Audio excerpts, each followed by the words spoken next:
para sahabat sehat. Jumpa lagi dengan video saya yang ke-13 bersama Klinik Sito.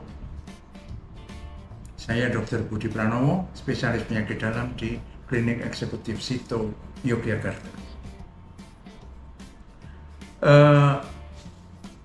Topik kita pada video ke-13 ini adalah danger zone pada MPG, pada makan bergizi gratis. Danger zone, zona bahaya.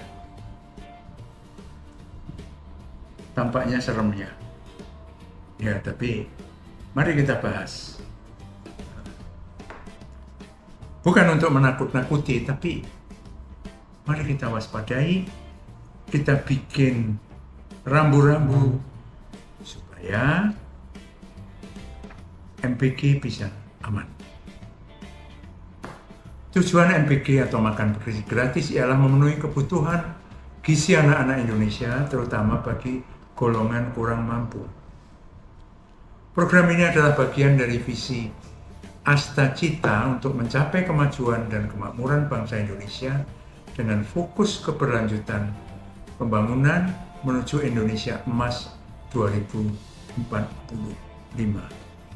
Indonesia Emas ya, bukan Indonesia Cemas ya. Namun pada saat ini MPG sedang dirundung berbagai masalah, terutama peristiwa keracunan makanan yang dialami murid-murid sekolah di berbagai daerah di Indonesia. Sehingga tujuan yang mulia dan strategis itu tercoreng, tertutup oleh hingar-bingar berita keracunan makanan di berbagai tempat.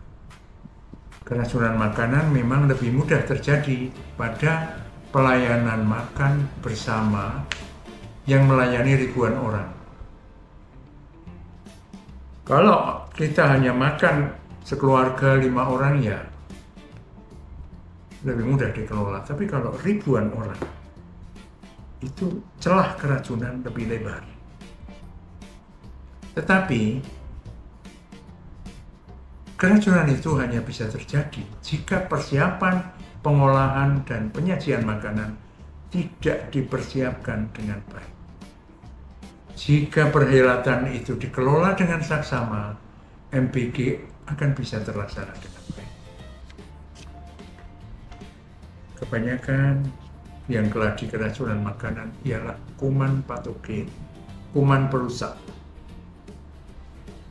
Namun, mengapa manusia bisa keracunan makanan?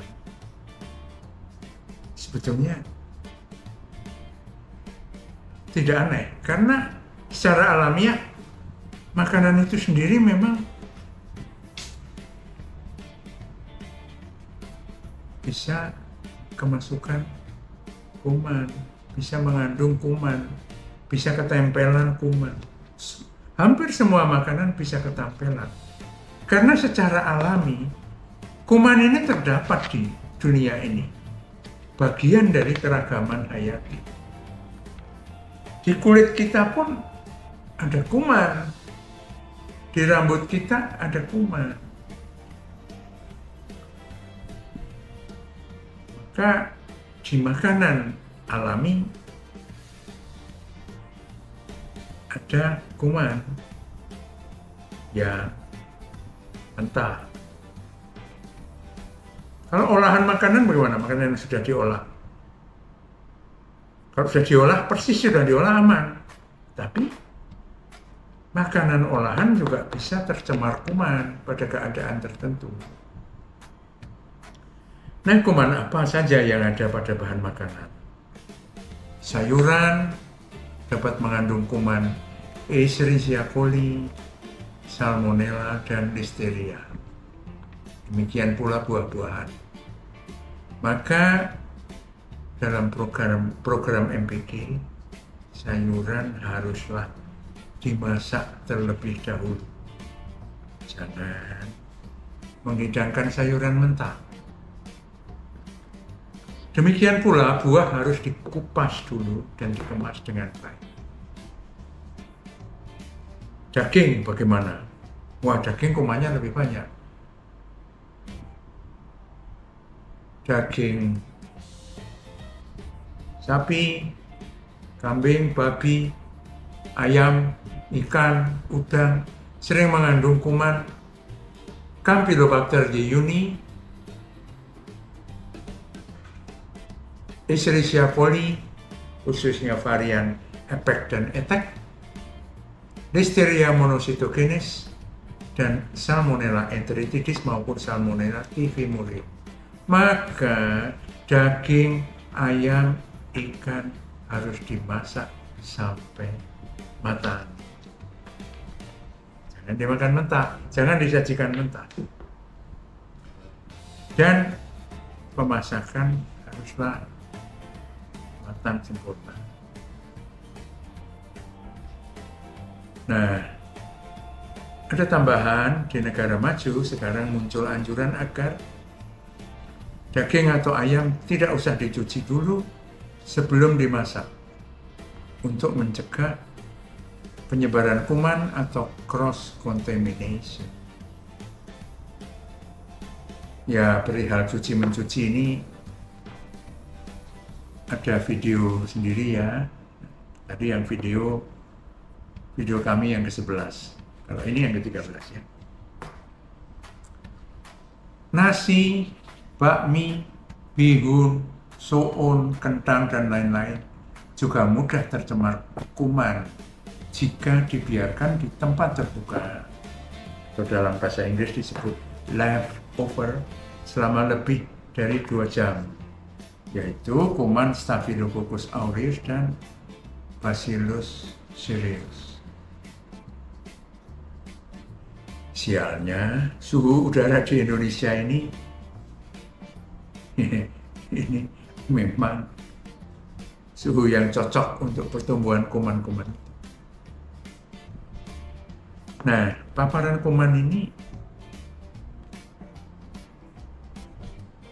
bagaimana bisa masuk? Mereka hanya bisa masuk pada rentang suhu tertentu, yaitu antara 4 derajat Celcius dan 60 derajat Celcius. Rentang suhu ini biasa disebut dengan istilah danger zone, zona bahaya. Pada rentang suhu danger zone itu, kuman-kuman penyebab kerancuran makanan mudah tumbuh. Maka, makanan-makanan yang rawan tercemar kuman jangan dibiarkan atau leftover pada suhu udara danger zone lebih dari 2 jam. Olahan-olahan itu jangan dibiarkan di tempat terbuka pada suhu itu. Misalnya nasi, mie, bihun, kentang, soun. Olahan sayuran juga jangan dibiarkan di tempat terbuka begitu. Kacang-kacangan yang sudah diolah juga jangan. Kecambah juga. Demikian juga olahan daging, ayam, udang, ikan. Juga sausnya dan sambalnya. Jadi orang bisa lupa, oh, ini dagingnya sudah aman, sayurannya aman. Tapi sausnya terbuka. Jadi bagaimana caranya melindungi makanan itu dari cemaran kuman? Mudah, hindarkan dari suhu danger zone. Ada 3 langkah yang dianjurkan untuk mencegah paparan kuman pada sajian NPK. 1. Dinginkan makanan sebelum disajikan pada suhu kurang dari 4 derajat Celcius, yaitu di almari pendingin, di kulkas. Kalau masaknya untuk banyak orang, kulkasnya ya harus besar. Makin banyak cakupan orangnya ya, kulkasnya harus lebih besar lagi, almari pendinginnya. Kalau nyimpannya lama ya harus di freezer di bawah minus 18 derajat Celcius. Lalu makanan itu dimasak pada suhu lebih dari 75 derajat Celcius. Sebelum disajikan, kan diangkut, dimasak. Nggak langsung disajikan. Hangatkan ulang lagi sebelum disajikan pada suhu di atas 60 derajat Celcius. Ini sih mungkin tidak harus kompor, bisa penghangat seperti warmer, seperti magic bomb, magic jar. Ya kalau kita makan makanan di kereta api, di pesawat juga pasti hangat kan. Yang ketiga, pangkas jarak tempuh dan rentang waktu antara tempat pengolahan dan penyajian makanan. Atau pakai penghangat itu tadi. Sekian video hari ini, semoga bermanfaat. Terima kasih.